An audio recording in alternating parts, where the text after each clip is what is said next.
Ate, are you okay? What's happening? I'm okay. I just need to be alone.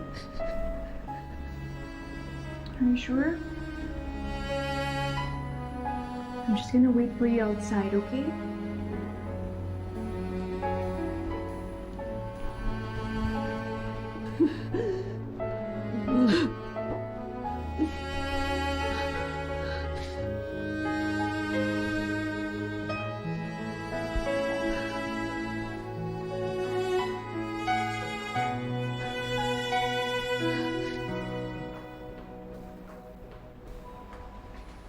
Attorney?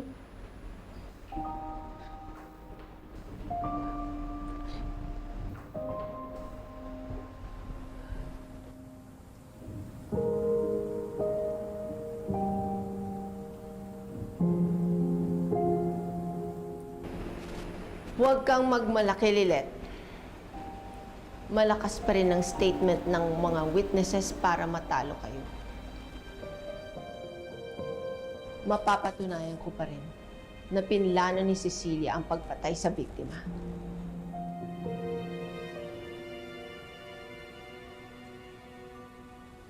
Kahit na napakita mo na sa publiko ang kahinaan at baho mo, I wonder kung ano pang pwedeng sabihin ng mga tao sa isang magiting na attorney Meredith Simmons.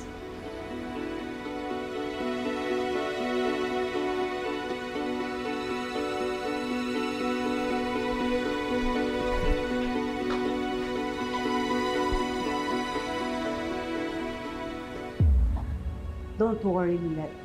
Lalo lang nakikita ng mga tao kung anong klaseng babae yung dati mong iniidolo.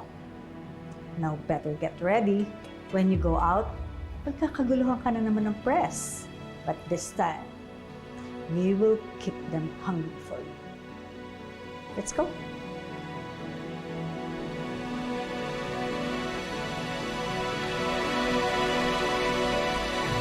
Attorney Matias, konting statement po. Any statement po sa pag-iyak kanina ni Attorney Simon sa hearing? Sa tingin niyo po ba, may chance kayo may panalo ang kasong ito? It has been a long day. Magpahinga na muna tayo at magdasal na sana'y maabot na natin ang katarungan.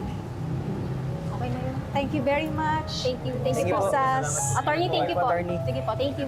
Thank Okay you. na yun. Mahalaga nakuha natin statement nila, okay? Did you see that, Lilet? Everybody's hungry for your statements. Kahit ano man ang kalabasan nito, sa mata ng publiko, ikaw ang nasa tama.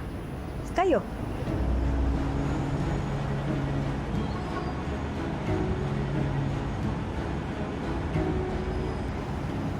So, ayoko naman po na hanggang dito na lang kami ka, Lorena. Lalaban po ako hanggang huling hininga. Kailangan mapalaya ko po si Tinang. Ipapanalo ko po ito. Good. That's all I want to hear from you. Never allow that woman to win this time. Ipakita mo sa kanila na kayang-kayang talunin ng isang underdog ang isang big shot lawyer na katulad niya.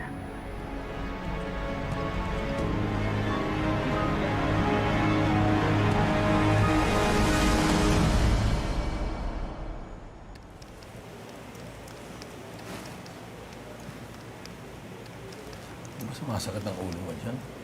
Hindi po, Chong. Ay, sige. Annalyn, ako ilaban mo yan. Ganyan. Bestie, ano pang pinag-aaralan mo? Ay, nire-review ko lang yung presentation ni Willie. Pero hindi nga to sapat eh. Buti nga pumayag yung judge ng continuance ng presentation. Mapag-aaralan ko pa to. Sapat na ba yan? Tsaka yung testimonya ni Ate Ces para may panalo natin yung kaso. Sa totoo lang po, Chong, tagilid pa tayo. Kaya nag-iisip pa po ako ng iba nating pwedeng maihabol. Ayoko naman po magpakampante. Mas lalong hindi po ako papayag na mahatulan ng guilty si Tinang, lalo na't alam kong wala naman siyang kasalanan. Tulad ng mga teleserye na napanood natin, Hindi naman tayo basta lang sumuko. Lumaban tayo hanggang narating natin yung dulo. Hindi man tayo sigurado kung ano ang nasa dulo ng lahat ng ito. Pero sigurado ako na nandito tayo para sa isa't isa. Anak ko.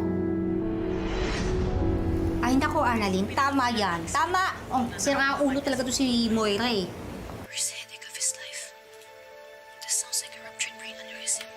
Grabe naman pala tong anyo-anyorism na to. Parang sumasakit lang yung ulo mo, anyorism na. Yung nanay. Pwede kang mamatay, ha? Lala. Siyang patingin nga po.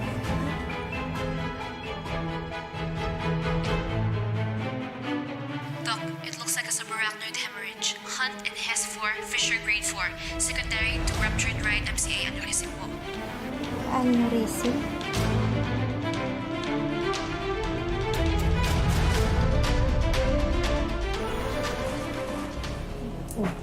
Tingnan mo. Bestie, anong ginagawa mo?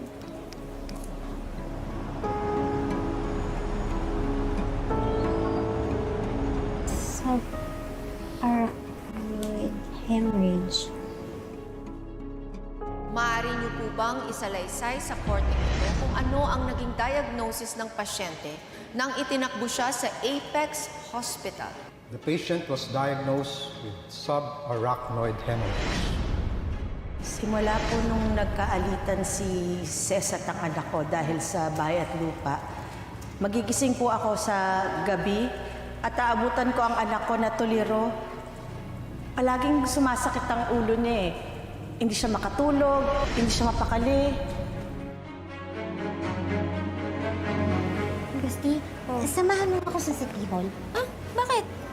Basta. Sige, samahan mo na, anak. Samahan mo na. Oh, sige. Magtiis na muna ako. Wait lang. Ano, sir? Basahin mo. Ano basa? Hirap i-pronounce yan.